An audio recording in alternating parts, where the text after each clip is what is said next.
भगवान बुद्ध, महर्षि वाल्मीकि जी, संत गुरु रविदास जी, संत कबीरदास जी, गुरु नानक देव जी, ज्योतिबा फूले जी, सावित्रीबाई फूले जी, फातिमा शेख जी, साहू जी महाराज, शिवाजी महाराज, नारायण गुरु, पेरियार वीरवासन विनायकर जी, डॉक्टर बाबा साहेब अम्बेडकर जी, माता रमाबाई जी, माननीय कांसीराम साहब और समाज के सभी महापुरुषों के चरणों में कोटि कोटि नमन करते हुए आदरणीय भिक्षु संघ, सभी नेतागण और साथियों, सभी को क्रांतिकारी जय भीम और विनम्र नमो बुधाय। आप सब लोग हिंदी जानते हैं? क्योंकि मैं कन्नड़ नहीं जानता। सबसे पहले तो मुझे ये देखकर बेहद खुशी हो रही है कि आज कर्नाटका के गुलबर्गा जिले के अंदर तमाम अनुसूचित जाति, जनजाति, पिछड़े वर्ग के सभी महत्वपूर्ण लोग इस विशाल बौद्ध समारोह में उपस्थित हैं। और सबसे ज्यादा गर्व की बात यह है कि अब हमारे समाज के लोगों को यह बात समझ आने लगी है कि जातियां कुदरत ने नहीं बनाई हैं, जातियां चालाक इंसानों ने बनाई हैं। वो कौन लोग हैं जिन्होंने देश के मूल निवासियों को 7,443 जातियों में बांट दिया? उनको पहचानना बहुत जरूरी है। वो कौन लोग हैं जिन्होंने 3,500 साल तक देश के बहुजनों को, मूल निवासियों को, जिन्हें आज अनुसूचित जाति, जनजाति और पिछड़े वर्ग के रूप में जाना जाता है, वो कौन लोग हैं जिन्होंने इन लोगों को 3,500 साल तक पढ़ने लिखने से वंचित रखा? वो कौन लोग हैं जिन्होंने भारत के इस 90% समाज को व्यापार करने से वंचित रखा? वो कौन लोग हैं जिन्होंने लगभग 3,500 साल तक संपत्ति से, मानवता के दर्जे से भारत के लगभग 90% लोगों को वंचित रखा? ये वही लोग हैं जो देश के सारे संसाधनों पर कब्जा करके बैठ गए हैं। ये वही लोग हैं जिन्होंने जातियों का निर्माण किया। ये वही लोग हैं जिन्होंने समाज को टुकड़े टुकड़ों में बांट दिया। ये वही लोग हैं जिनकी वजह से भारत हजारों साल गुलाम रहा। ये वही लोग हैं जिन्होंने भारत के 90% लोगों को शस्त्र धारण नहीं करने दिए। भारत अगर इतने लंबे समय तक अनेकों बार गुलाम रहा, चाहे वो गुलाम वंश का गुलाम रहा हो, चाहे तुगलक वंश का रहा हो, चाहे खिलजी वंश का रहा हो, चाहे लोधी वंश का रहा हो, चाहे मुगलों का रहा हो और चाहे अंग्रेजों का रहा हो, भारत अगर हजारों साल तक गुलाम रहा तो उसके लिए जिम्मेदार कौन है? क्या वो लोग नहीं हैं जिन्होंने भारत के मूल निवासियों को शस्त्र धारण करने की और शस्त्र कला सीखने की योग्यता से वंचित रखा? अगर हमारे लोगों को शस्त्र धारण करने का अधिकार दिया होता, हमारे लोगों को शस्त्र चलाना सिखाया होता, तो कभी भी भारत गुलाम ना होता।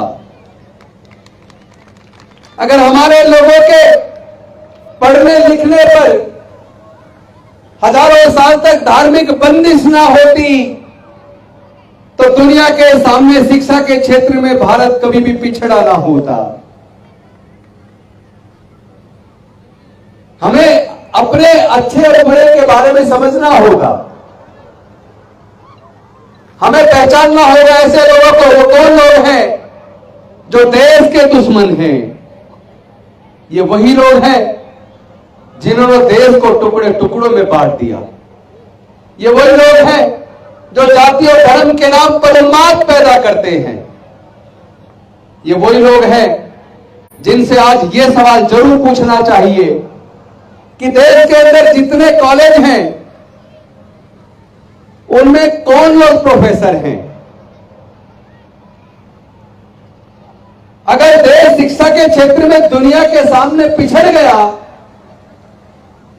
इसके लिए वो प्रोफेसर जिम्मेदार हैं जिन्होंने पढ़ाई लिखाई पर अपना कब्जा रखा।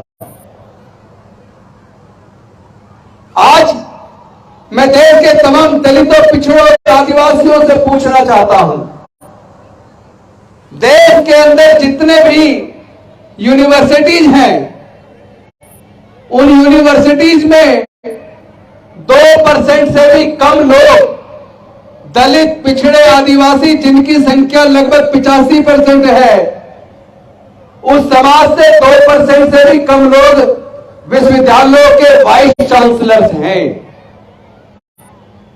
क्या हमारे लोगों में योग्य और काबिल लोगों की कमी है क्या? आप हमें मौका ही नहीं दोगे तो वे संस्थानों को हम चलाएंगे कैसे? और जब संस्थानों को तुम चला रहे हो, फिर भी हमारे देश के शिक्षण संस्थान दुनिया के 100 विश्वविद्यालयों में एक भी स्थान हासिल नहीं कर पाए। इसके लिए अगर भारत इतना पिछड़ गया है तो इसकी जिम्मेदारी भी वही लोग स्वीकार करें जिन लोगों ने शिक्षा पर अपना कब्जा रखा और शिक्षण पर अपना कब्जा रखा।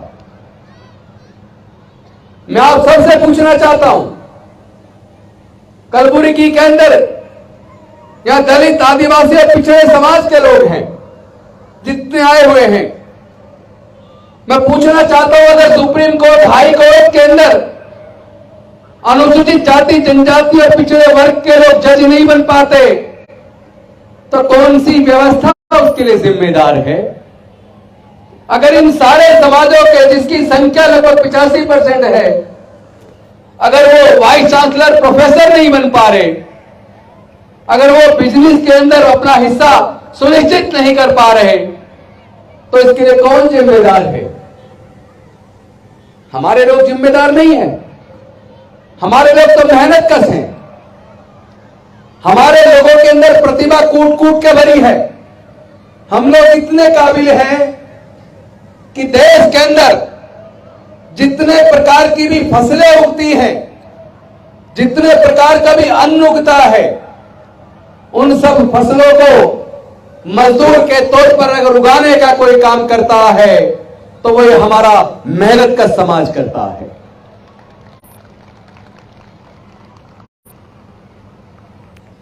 कपास उगाकर, रुई बनाकर, धागा बनाकर कपड़ा बनाने का, कपड़ा सिलने का काम हमारा ये मेहनत का समाज करता है। मैंने पिछले दिनों देखा, कई राज्यों से ऐसी खबर आई कि स्कूलों के अंदर जो मिड डे मील बनाती थी वो दलित समाज की महिला थी, तो बच्चों ने उनके हाथ के बने खाने को मना कर दिया। उन्होंने कहा कि हम दलित भोजन माता के हाथ का बनाया हुआ खाना नहीं खाएंगे। मैं पूछना चाहता हूं ऐसे लोगों से कि जो भी खाना आप खाते हैं, खेत का मालिक कोई भी हो, लेकिन उस फसल को मजदूर के तौर पर उगाने का काम तो हमारे मेहनत का समाज के लोग करते हैं, उसमें हमारा हाथ लगा हुआ है। अगर वो खाना हमारे हाथ से पवित्र हो गया, फिर तो आपको खाना खाना बंद करना होगा।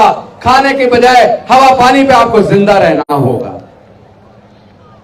और ऐसे लोगों को मैं बता देना चाहता हूं, जो जूते और चप्पल तुम पहनते हो, वो जूते और चप्पल भी हमारे समाज के लोग बनाते हैं। जो कपड़े आप पहनते हो, वो कपड़े भी हमारे समाज के लोग बनाते हैं। जिन कॉलेज के अंदर आपके बच्चे पढ़ते हैं, जिन स्कूलों के अंदर आपके बच्चे पढ़ते हैं, उन इमारतों का निर्माण भी मजदूर के तौर पर हमारे समाज के लोग करते हैं। जिन अस्पतालों में आप इलाज कराने जाते हो, उन अस्पतालों का निर्माण भी मजदूर के तौर पर हमारे समाज के लोग करते हैं। जिन मंदिरों में आप पूजा करने जाते हो, उन मंदिरों का निर्माण और उन मंदिरों में जो मूर्तियां लगाई जाती हैं, उन मूर्तियों का निर्माण भी शिल्पकार के तौर पर हमारे बहुजन समाज के लोग करते हैं। तो क्या आप उन मंदिरों में जाना बंद कर दोगे? अगर आप दलित समाज की महिला के हाथ का खाना बना हुआ खाने को इनकार करते हो, तो आपको कपड़े पहनना छोड़ना होगा, आपको जूते चप्पल पहनना छोड़ना होगा। क्या क्या छोड़ोगे आप? ऐसे तो भारत नहीं चलेगा, ऐसे कभी भी भारत मजबूत नहीं हो सकता। मुझे डॉक्टर बाबा साहेब अम्बेडकर जी का 25 नवंबर 1949 का भाषण जो उन्होंने संविधान सभा के सामने दिया था,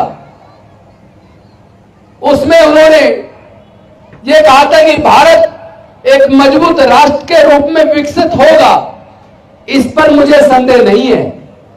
लेकिन भारत आजाद बना रहेगा और भारत के लोगों की आजादी बनी रहेगी, इस बात पर मुझे संदेह है। उन्होंने दो चिंताएं जाहिर की। डॉक्टर बाबा साहेब अम्बेडकर जी ने 25 नवंबर 1949 को संविधान सभा के सामने आजादी को लेकर दो चिंताएं जाहिर की थी। एक चिंता यह थी कि जिस दिन भारत के लोग धर्म को देश से ऊपर मानने लगेंगे, उस दिन भारत की आजादी खतरे में चली जाएगी। और दूसरी चिंता उन्होंने यह जाहिर की थी, जिस दिन भारत के लोग देश के किसी नेता के प्रति इतने अंधभक्त हो जाएंगे कि उसके अच्छे बुरे के बारे में सोचे बिना उसके सारे निर्णयों को आंख मीच कर मानने लगेंगे, उसकी जय जयकार करने लगेंगे, चाहे वो नेता जनता का पूरा भविष्य ही बर्बाद क्यों ना कर दे, फिर भी उसके नाम के जयकारे लगाएंगे। उस दिन पेपर पे भारत के लोगों की आजादी रहेगी, लेकिन भारत के लोग अपनी आजादी खो देंगे। आज डॉक्टर बाबा साहेब अम्बेडकर जी की 25 नवंबर 1949 को संविधान सभा में जाहिर की हुई दोनों चिंताएं सच साबित हो रही हैं। इसीलिए भारत के लोग अपनी आजादी खो चुके हैं। जो लोग जिन्होंने उनके रोजगार छीन लिए, जिन्होंने देश के अंदर धर्म के नाम पर, जाति के नाम पर नफरत बढ़ा दी, फिर भी ऐसे लोगों का कुछ लोग गुणगान करने में लगे हैं। मैं एक सवाल आप सबसे पूछना चाहता हूं, जितने लोग यहां बैठे हैं, आप सबसे पूछना चाहता हूं, देश के अंदर जो बड़े बड़े शिक्षण संस्थान बने हैं, जैसे IIM बना है, IIM के अंदर एक साल की फीस एक बच्चे की 20 लाख से भी ज्यादा है। मैं आप सबसे पूछना चाहता हूं, क्या SC, ST, OBC के 99% लोग अपने बच्चे की पढ़ाने के लिए IIM के लिए 20 लाख का खर्चा एक साल का उठा सकते हैं क्या? नहीं उठा सकते ना। लेकिन वो संस्थान बने किसके पैसे से हैं?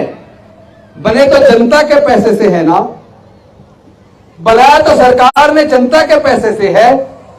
तो ऐसे शिक्षण संस्थानों का क्या फायदा जिसमें जनता अपने बच्चों की पढ़ाई का खर्च ही ना उठा पाए? तो क्या ऐसे शिक्षण संस्थान, चाहे वो IIM हो, चाहे IIT हो, चाहे इंजीनियरिंग कॉलेज हो, चाहे मैनेजमेंट कॉलेज हो, चाहे मेडिकल कॉलेज हो, चाहे लॉ कॉलेज हो, उन सब के अंदर पढ़ाने के लिए, एक बच्चे को पढ़ाने के लिए, एक डिग्री कराने के लिए कई कई लाख रुपया चाहिए। और बहुजन समाज के तो 99% लोग लाखों रुपए का पढ़ाई का खर्चा नहीं उठा सकते। जबकि ये जितने भी सरकारी इंजीनियरिंग कॉलेज बने हैं, सरकारी लॉ कॉलेज बने हैं, सरकारी मैनेजमेंट कॉलेज बने हैं, ये सारे कॉलेज सरकार ने जनता के पैसे से बनाए हैं। लेकिन जनता अपने बच्चों को पढ़ाने का खर्चा नहीं उठा सकती। तो मैं आप सबसे पूछना चाहता हूं, क्या सरकारों ने जनता के पैसे से पैसे वाले लोगों के बच्चों को पढ़ाने के लिए इतने बड़े बड़े इंस्टीट्यूट बनाए हैं क्या? क्या यह सवाल बनता है या नहीं बनता? जो लोग मेरी बात से सहमत हैं वो अपने जगह बैठे बैठे दोनों हाथ उठाकर इस बात का समर्थन कीजिए, क्या ये सारे सरकारी संस्थान, क्या सरकार ने जनता के पैसे से केवल पूंजीपतियों के बच्चों को पढ़ाने के लिए बनाए हैं क्या? तो फिर हमारे बच्चों के भविष्य का क्या होगा? हमारे बच्चे कहां पढ़ेंगे? जानबूझ के एक साजिश रची गई है, उस साजिश की तरफ आपका ध्यान नहीं है। एक एक करके जो भारत की कंपनियां थी वो सारी कंपनियां भारत सरकार ने एक एक करके बेच दी। भारत की सरकार ने इंडियन रेलवे बेच दिया, बैंक बेच दिए, इंश्योरेंस कंपनियां बेच दी, आईटीडीसी के होटल बेच दिए, पेट्रोलियम कंपनियां बेच दी, गैस कंपनियां बेच दी। मैं आपसे पूछना चाहता हूं, जो सरकार देश के संस्थानों को बेचती जा रही है, क्या उसे काबिल सरकार कहेंगे, निकम्मी और नाकारा सरकार कहेंगे? निकम्मी और नाकारा सरकार कहेंगे ना। जो देश के संसाधनों को बेच दे, ऐसी सरकारों को क्या हम ये नहीं मानेंगे कि वो देश के साथ गद्दारी कर रहे हैं, देश के लोगों के हक अधिकार के साथ गद्दारी कर रहे हैं? क्या हम लोगों को ये नहीं समझना चाहिए कि एक जमाना था जब पूरे देश के अंदर प्राइवेट स्कूल नहीं होते थे, पूरे देश के अंदर सरकारी स्कूल होते थे। अचानक क्या हुआ? उन्हीं सरकारी स्कूलों से पढ़ के, हमने तो सर्वे करवाया है, उन्हीं सरकारी स्कूलों से पढ़ के हमारे बच्चे आईएएस बने, आईपीएस बने, डॉक्टर बने, इंजीनियर बने, जज बने, कलेक्टर बने, साइंटिस्ट बने, प्रोफेसर बने। क्योंकि सरकारी स्कूलों में पढ़ाई बहुत अच्छी थी। तो फिर ऐसा क्या हो गया कि लगभग 40 साल पहले सरकारी स्कूलों को कमजोर करना शुरू कर दिया, एक एक करके प्राइवेट स्कूल खुलते चले गए, और प्राइवेट स्कूल इतने खुल गए, उनकी पढ़ाई की फीस इतनी ज्यादा है कि एक बच्चे को प्राइवेट स्कूल में पढ़ाने के लिए कम से कम उसकी फीस का खर्चा, किताबों का खर्चा, वर्दी का खर्चा, ट्यूशन का खर्चा, ट्रांसपोर्ट का खर्चा जोड़ लिया जाए तो एक बच्चों को पढ़ाने के लिए एक माँ बाप को कम से कम 8 से 10 हजार रुपया महीना चाहिए। हर परिवार में कम से कम 2 बच्चे हैं, तो केवल 2 बच्चों को पढ़ाने के लिए एक माँ बाप को कम से कम 15 से 20 हजार रुपया महीना चाहिए। और हमारे दलित पिछड़े आदिवासी समाज के पूरे 99% ऐसे लोग हैं जिनके पूरे परिवार की इनकम अगर एक महीने की जोड़ ली जाए तो 10,000 से 20,000 के बीच में हर महीने हमारे लोग कमाते हैं। तो क्या ऐसे हमारे 99% परिवार के लोग अपने बच्चे को प्राइवेट स्कूल में पढ़ाने का 15 से 20,000 रुपए महीने का खर्चा उठा सकते हैं क्या? नहीं उठा सकते ना। इसका मतलब सरकारी स्कूलों को जानबूझ के बर्बाद किया, क्योंकि सरकारी स्कूलों में दलितों के, पिछड़ों के, आदिवासियों के बच्चे पढ़कर जज, इंजीनियर, डॉक्टर, कलेक्टर बनने लगे, सम्मान का जीवन जीने लगे। उनको ये बात रास नहीं आई। उन्होंने सोचा अगर इसी तरह गरीबों के, दलितों के, पिछड़ों के, किसानों के, मजदूरों के बच्चे पढ़ लिख कर जज, doctor, engineer, collector, scientist, professor बनेंगे तो उनकी फैक्ट्रियों में सस्ते मजदूर कहां से आएंगे? बहुत बड़ी साजिश रची गई है दोस्तों। देश के दलितों, पिछड़ों, आदिवासियों और माइनॉरिटीज के साथ बहुत बड़ी साजिश रची गई है, और ये साजिश सरकारों ने रची है। हमें और आपको सोचना पड़ेगा। हम लोग बिल्कुल आंख मीच कर किसी भी बात को ऐसे ही मान लेते हैं कि नेताजी कह रहे हैं तो ठीक कह रहे हैं। नेताओं पे भरोसा करने की बजाय जो सामाजिक नेतृत्व करने वाले लोग हैं, जो धम्म का काम कर रहे हैं, जो सोशल वर्क कर रहे हैं, जो एक दूसरे की मदद के लिए हमेशा आगे खड़े रहते हैं, ऐसे लोगों के का सम्मान करना चाहिए। नेताओं के गले में माला डालने की बजाय जो समाज के लिए काम करते हैं, समाज के लिए मरने को तैयार रहते हैं, समाज की सेवा के लिए तत्पर रहते हैं, ऐसे लोगों का सम्मान करो। नेताओं का सम्मान करने से कुछ मिलने वाला नहीं है। हमारी दिक्कत यह है, एक नेताजी आते हैं, हम उस नेता के लिए सब लोग सम्मान के रूप में बड़े बड़ी मालाएं लेके खड़े हो जाते हैं, और जो लोग अपना घर बार बेच के समाज के लिए अपना पूरा जीवन लगा देते हैं उनको हम सम्मान नहीं देते। ये गलत है। जो लोग समाज के लिए काम करते हैं, जो लोग देश के लिए काम करते हैं, ऐसे लोगों को हमें सम्मान देना चाहिए। अपनी बहन बेटियों को इज्जत देनी चाहिए। जो लोग अपनी बहन बेटियों की इज्जत ना करें वो इस लायक नहीं है कि उनके जीवन में कोई तरक्की आए। आपके जीवन में तरक्की में जो लोग बाधा हैं वो इसलिए बाधा है क्योंकि आप लोग एकजुट नहीं है। आप लोग जो कहते हैं हमारे साथ जातिगत उत्पीड़न होता है, जो कहते हैं हमें हमारा हक नहीं मिला, भारत में अगर तरक्की हुई है उस तरक्की में हमें हिस्सा नहीं मिला, वो लोग कभी अपने गिरेबान में झांक कर देखें। कोई मादिगा, कोई माला, कोई हड़िया, कोई कुछ, हम ही लोग आपस में टुकड़ों में बटे हुए हैं। हम ही एक दूसरे को इज्जत सम्मान देने को तैयार नहीं है। हम ही लोग, कोई दलित है, कोई पिछड़ा, आदिवासी, ये तो है ही। दलितों में भी बहुत सारी जाति, आदिवासियों में बहुत सारी जाति, पिछड़े वर्ग में बहुत सारी जाति, हम ही हजारों टुकड़ों में बट गए। तो भाई हमारी इस बंटवारे का फायदा तो दूसरे लोग उठाएंगे। तो अगर आप चाहते हो आपका शोषण ना हो, अगर आप चाहते हो आपका उत्पीड़न ना हो, तो आप लोगों को एकजुट होना पड़ेगा। आप लोगों को अपने बीच फैले इस जातिवाद को खत्म करना पड़ेगा। ये जो हमारे बीच में जातिवाद फैला है इसी को ब्राह्मणवाद कहते हैं, इसी को ब्राह्मणवाद कहते हैं। पहले दलितों के, पिछड़ों के, अल्पसंख्यकों के, आदिवासियों के बीच में जो जातिवाद बढ़ गया है, उसके बीच में जो मनुवाद घुस गया है, अपने अंदर फैले हुए इस जातिवाद को तो खत्म करो।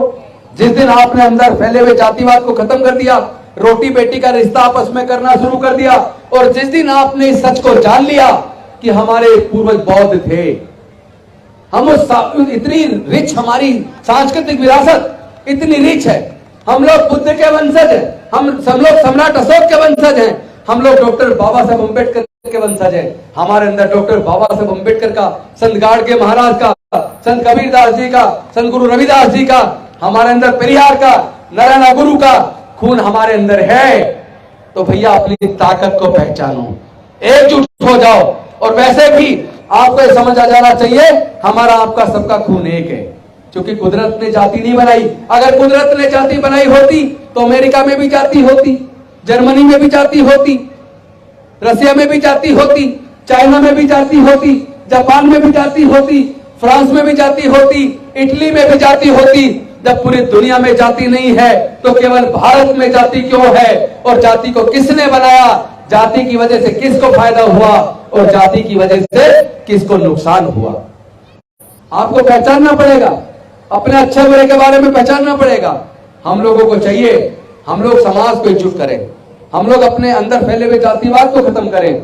और जब हम लोग एक हो जाएंगे, अपनी ताकत 88% लोगों पर 12% लोग राज नहीं कर सकते। 88% पर 12% लोग राज नहीं कर सकते। भारत की सत्ता में, भारत के संसाधनों में बिना किसी पक्षपात के, बिना किसी छुआछूत के, बिना किसी जातिवाद के, बिना किसी वर्गवाद के सबको समान रूप से हिस्सा और भागीदारी मिलनी चाहिए। मिलनी चाहिए कि नहीं मिलनी चाहिए?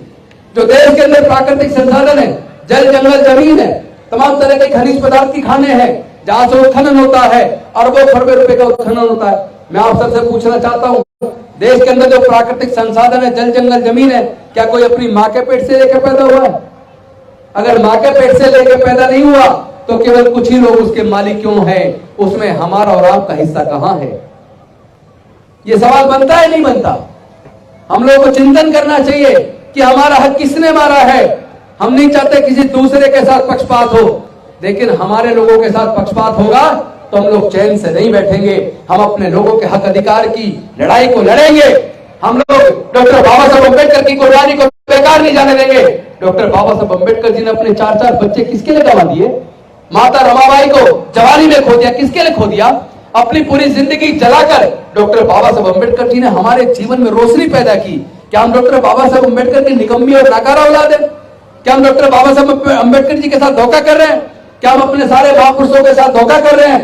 अगर हमारे अंदर ईमानदारी है, वफादारी है, अगर हम डॉक्टर बाबा साहब अम्बेडकर के सच्चे सिपाही हैं, तो हम दलित, पिछड़े, आदिवासियों को एकजुट करेंगे, अपने हक अधिकार की लड़ाई को लड़ेंगे, अपने बीच फैले हुए जातिवाद को खत्म करेंगे और एक ऐसी सामाजिक शक्ति का निर्माण करेंगे ताकि कोई हमारे उत्पीड़न करने के बारे में सोच भी ना सके। वरना आज आजादी का 75वां अमृत महोत्सव मना रहे, मंदिर में घुसने पर, मूर्ति छूने पर हमारे लोगों की हत्या हो जाती है, मूछ रखने पर हमारे लोगों की हत्या हो जाती है, हमारी बहन बेटियों की इज्जत लूट के हत्या हो जाती है। पानी का घड़ा छूने पर चल जाती है। ये इस तरह का जुल्म अब हम बर्दाश्त करने के लिए बिल्कुल तैयार नहीं है। हम लोग लड़ेंगे, हम लोग जीतेंगे। आप सबने मेरी बात को सुना, बहुत बहुत धन्यवाद। जय भीम, जय भारत।